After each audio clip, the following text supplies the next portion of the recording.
গুজরাটে একটা সর্দার পটেলের স্ট্যাচু, ভালো কথা। 3 নম্বর কি করেছে বলুন, বলতে পারবেন 3 নম্বর কি করেছে বিজেপি?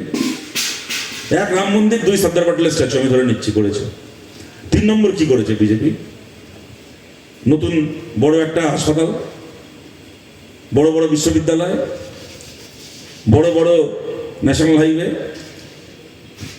এমন মানে দেশের ছেলে মেয়ে চাকরি বাকরি করবে তার জন্য নতুন বড় বড় শিল্প কারখানা,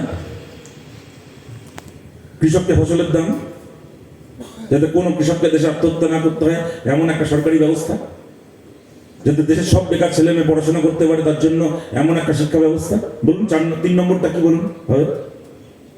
জিজ্ঞেস করুন কোনো বিজেপির লোককে, বলবে কাশ্মীরে আমরা ওই 370 ছিল তুলে দিয়েছি।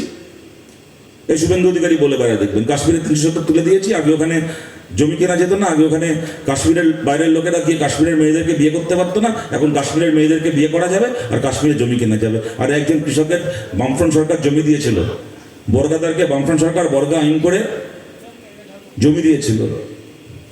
আজকে দেনার দায় সেই জমি হয় বিক্রি করে দিতে হয়েছে, নাহলে সেই জমি দখল করে বিএলআরও অফিস থেকে তৃণমূলের লোক সেই জমি দখল করে সেখানে নিজে 4 তলা বাড়ি বানিয়েছে, হাইওয়ের ধারে বিয়ার বার বানিয়েছে।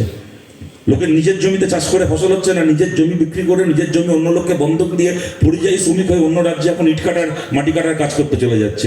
নিজের জমি নিজে রাখতে পারছি না, আমায় গল্প শোনাচ্ছে আমি নাকি কাশ্মীরে জমি কিনবো। তারপরে হচ্ছে কি কাশ্মীরের মেয়েদেরকে বিয়ে করা যাচ্ছে এখন নাকি। এই যে শুভেন্দু অধিকারী, ও ছোটবেলা থেকে যে স্কুল কলেজে পড়েছে, ওর নিজের কলেজের কোনো মেয়েকে বিয়ে করেনি। ও যে গ্রামে যে পাড়ায় বড় হয়েছে, ওর বাবা কাঁথি মিউনিসিপ্যালিটির চেয়ারম্যান ছিল, প্রভাবশালী লোক, জমিদার যোদ্ধার পরিবার, ওর নিজের গ্রামের কোনো মেয়েকে বিয়ে করেনি। প্রথমে কংগ্রেস করেছে, কংগ্রেসের কোনো মেয়েকে বিয়ে করেনি। তারপর তৃণমূল করেছে, তৃণমূলের কোনো মেয়েকে বিয়ে করেনি। বিজেপি করেছে, বিজেপির কোনো মেয়ে আজ অব্দি বিয়ে করলো না। ওর বাবা একদিন ধরে সম্বন্ধ করে ওর বিয়ে দিতে পারলো না। ওর নিজের স্কুলে, ওর কলেজে, ওর গ্রামে, ওর জেলায় 3টে রাজনৈতিক দলে কোনো মেয়েকে বিয়ে করলো না।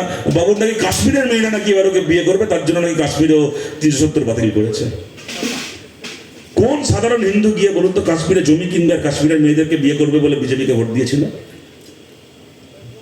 জিজ্ঞেস করুন বিজেপিকে কি করেছে।